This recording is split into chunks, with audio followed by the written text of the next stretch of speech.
In a sprawling New York hospital, the faint hum of machinery filled the air of an ICU ward. An elderly man lay still on a bed, his frail body sustained by a ventilator. His name was Alexander Maxim Universe, a name synonymous with brilliance and benevolence. Hailed as the smartest and richest man of the 21st century, he was affectionately called Grandpa Universe by the media, a nod to his kind-heartedness. Though his eyes were open, his body refused to move. A tragic road accident had left him paralyzed, and he could feel the vitality ebbing away from him. He knew his time was short. It must have been them, he thought grimly, reflecting on the events leading to his downfall. Alexander's life had been a tapestry of triumphs and tragedies. Born in 1950, he had been abandoned as a baby at the steps of an orphanage. Raised among children who shared his plight, Alexander sought solace in books, discovering early on that his intellect far surpassed that of his peers. Yet, he shared one thing with them: a love for superheroes and fantasy. Superman, Spider-Man, Captain America, they had been his escape, though he eventually dismissed his childhood dream of becoming a hero as foolish. By the age of 15, Alexander had self-taught himself advanced mathematics, physics, biology, and chemistry, often stealing books he couldn't afford. College was an unattainable dream due to his financial constraints, but destiny had other plans. Year 1968. At 18, Alexander received a draft notice for the Vietnam War. Viewing it as a chance to escape his circumstances, he enlisted eagerly. His exceptional physical and intellectual prowess earned him a recommendation for officer training. A year later, he was deployed to Vietnam, where his ingenuity saved countless lives. From developing anti-malaria ointments to devising guerrilla tactics, his actions turned the tide of battles.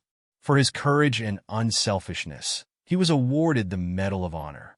Returning from war, Alexander continued to serve in the Army while pursuing academic ambitions, eventually earning a PhD in biochemistry. During this time, he met his soulmate, an Army doctor.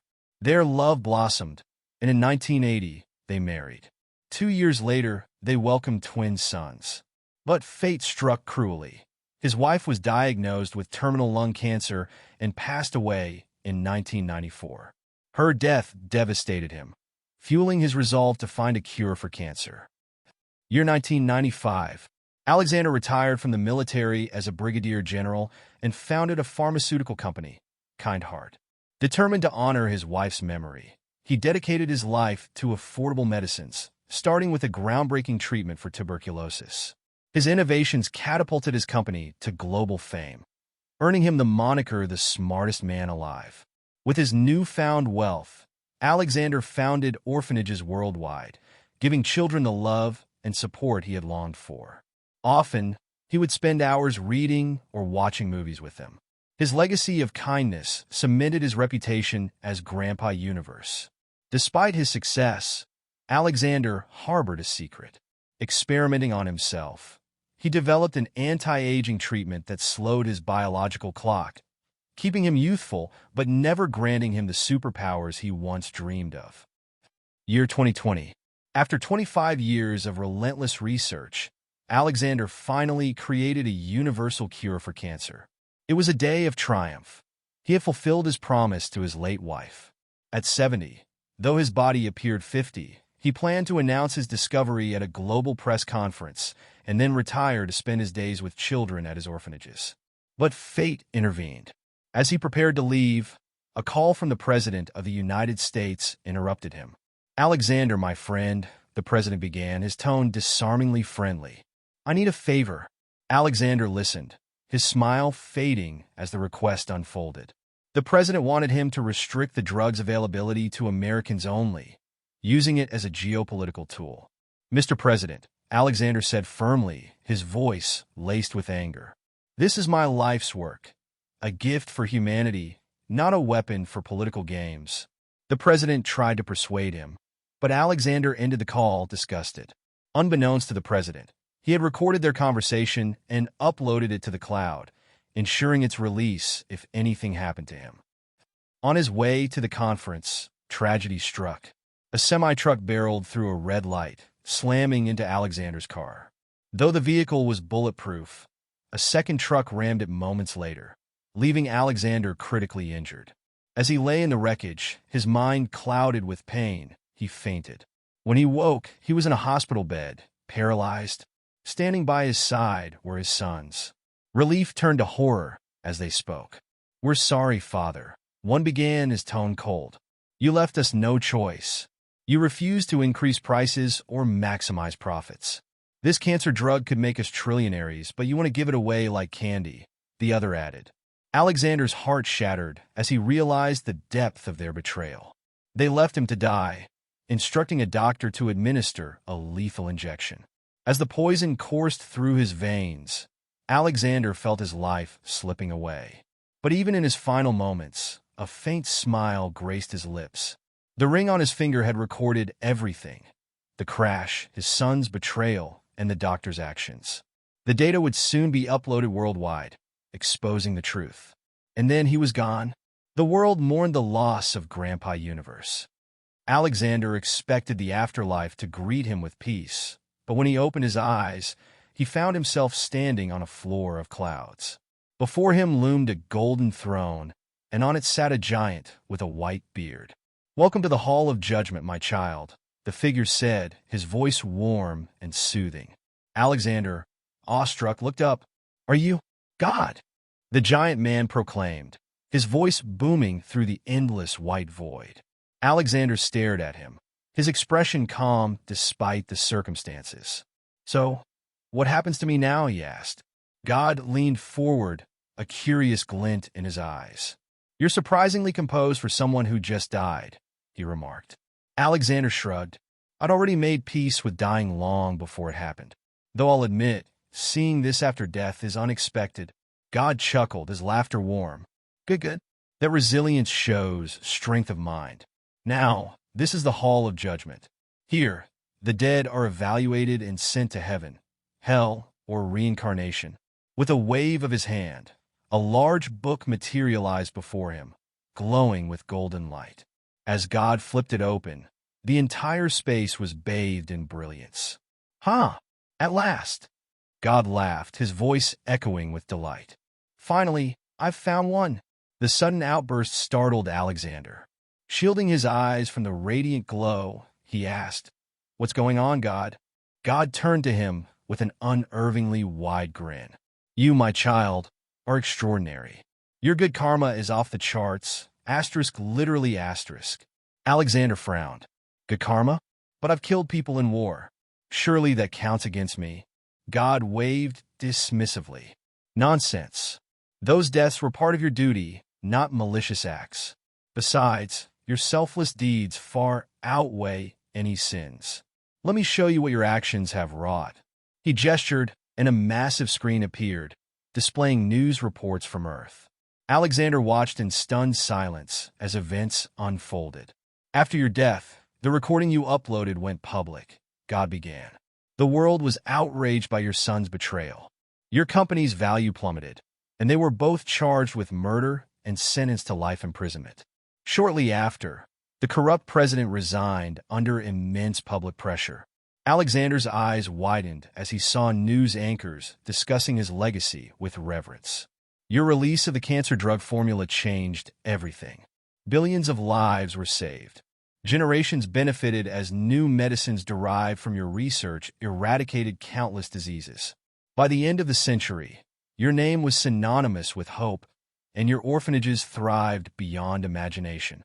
A tear slipped down Alexander's cheek as he absorbed the impact of his work. For the first time in years, he felt truly at peace. "I fulfilled my promise," he murmured, his voice trembling with gratitude. God smiled warmly. "You've done more than fulfill a promise. You've shaped the future of humanity. For this, you've earned a direct passage to heaven." He paused, his expression softening. "But I also have a job offer for you." Alexander blinked. "A job?" "Yes. You're uniquely qualified. But before I explain, tell me, do you want to go to heaven or hear me out?" Without hesitation, Alexander replied, "I want to go to heaven and see my wife." God's expression darkened slightly. About that, your wife isn't in heaven? Alexander's heart sank. What do you mean? Is she in? God interrupted quickly. No, no, not hell. She reincarnated. She's back on Earth, living as a man in a wealthy family. With a snap, the screen displayed a confident young businessman. She, is 26, happy and thriving. Alexander blinked at the screen, a bittersweet smile tugging at his lips. He remembered his late wife's complaints during her periods and chuckled softly. Asterisk, she did say men have it easier. God laughed heartily. Exactly. Now, let me put your mind at ease about your orphanages. He conjured another scene showing bustling, happy children. Your sons didn't last long in prison, and upon their demise, all your wealth passed to your charity. The orphanages expanded and flourished, feeding and sheltering countless kids. Alexander exhaled deeply, his heart heavy yet relieved. Thank you, God. That's all I could have hoped for. The job offer. God clapped his hands, pulling Alexander's focus back. Now let's discuss that job offer. Heaven is, well, endless feasts, and let's just say, not everyone finds it engaging. Instead, I want you to become my advocate. Alexander raised an eyebrow. Advocate? God nodded, shrinking to Alexander's size for emphasis. You'll travel across the multiverse, judging and purifying worlds. I'll grant you powers, immortality, the eye of judgment, and more. Your mission will be to restore balance and increase purity in each universe you visit. Wait, multiverse? As in all worlds? Even fictional ones? Precisely. Marvel, DC, Harry Potter, and anything imaginable. You'll encounter heroes, villains, and everything in between. God's tone grew serious.